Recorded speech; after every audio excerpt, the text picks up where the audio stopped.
नमस्कार, मैं हूं मनोजन भारती और आज इस बात की चर्चा करेंगे कि राहुल गांधी को लोकसभा में विपक्ष का नेता क्यों बनना चाहिए।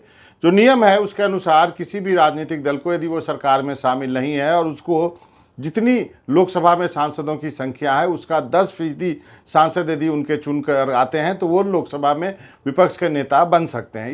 इस आधार पर कांग्रेस के पास इस बार 100 से अधिक सांसद हैं।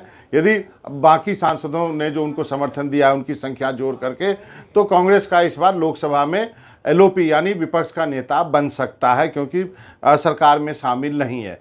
अब सबसे बड़ा सवाल है कि राहुल गांधी को क्यों बनना चाहिए। राहुल गांधी चूंकि कांग्रेस के नेता हैं तो उनको सबसे पहले जो है उनको बनाने की कोशिश की जा रही है। उनको कहा जा रहा है कि आप विपक्ष का नेता बने, फैसला राहुल गांधी को करना है। लेकिन विपक्ष के नेता की जिम्मेवारियां क्या होती है, काम क्या होता है। सबसे बड़ा काम यह है कि आने वाले दिनों में यदि राहुल गांधी विपक्ष का नेता का पद संभालते हैं तो CBI director, CEC, CIC, Lokayukta, NHRC के जो अध्यक्ष हैं, सीबीसी, इन सब के जो पद पर प्रमुख बैठते हैं उनके नामों के फैसला के लिए जो कमेटी बनती है उसमें प्रधानमंत्री के अलावा एक और कैबिनेट मिनिस्टर होते हैं और तीसरे जो होते हैं लीडर ऑफ अपोजिशन होते हैं। तो सोचिए, इन सभी पद, सीबीआई का डायरेक्टर चुनना हो तो राहुल गांधी भी प्रधानमंत्री के साथ उसी टेबल पर बैठेंगे जहां पर ये फैसला होना है कि किसको जो है सीबीआई का डायरेक्टर बनाना है या फिर किसको जो है लोकायुक्त बनाना है या फिर किसको एनएचआरसी का अध्यक्ष बनाना है, सीबीसी का अध्यक्ष बनाना है, सीईसी का बनाना है, सूचना आयुक्त बनाना है, इन सब चीज़ों के लिए।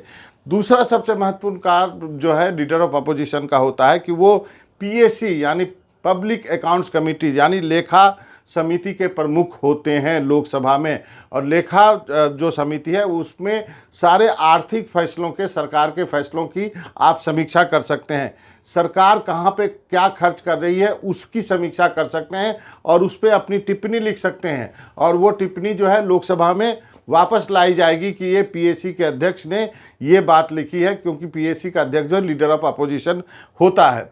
जो लीडर ऑफ अपोजिशन होता है उसको एक कैबिनेट रैंक मिलता है, यानी केंद्रीय मंत्री का दर्जा मिलता है। संसद के सचिवालय में उसका एक दफ्तर होता है, उसका जो है उच्च स्तरीय सुरक्षा होती है।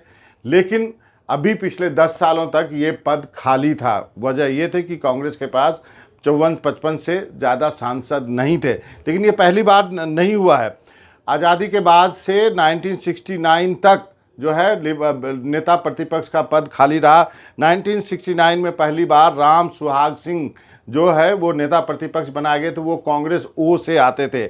उसके बाद 1980 से 89 और उसके बाद 2014 से 2024 तक भी ये पद खाली रहे। 1970 से 77 के बीच में भी ये पद खाली था। तो ऐसा नहीं है कि कोई पहली बार जब 2014 में नहीं बनाया गया था तो वो पहली बार नहीं था। इतिहास में, अपने संसदीय इतिहास में देश के कई बार ऐसा हुआ है कि लीडर ऑफ अपोजिशन नहीं हुआ। लेकिन इस बार जो है जो संसद की जो या लोकसभा का जो गठन होगा उसमें विपक्ष और सत्ता पक्ष की भागीदारी जो है करीब करीब आप कह सकते हैं बराबर होगी। और ऐसे में राहुल गांधी को विपक्ष का नेता बनना चाहिए या नहीं बनना चाहिए, इस पर काफ़ी डिबेट है। बहुत सारे लोग जो इंडिया अलायंस के नेता हैं वो कहते हैं कि राहुल गांधी को ये पद संभालना चाहिए। तो यदि राहुल गांधी ये पद को संभालते हैं तो एक उनके लिए एक अच्छा अनुभव होगा और विपक्ष को भी एक सशक्त नेता मिलेगा जो कि बीजेपी सरकार के नीतियों को जो क्वेश्चन मार्क कर सके। अब फैसला राहुल गांधी को करना है कि वो एलओपी बनते हैं या नहीं बनते हैं। नमस्कार।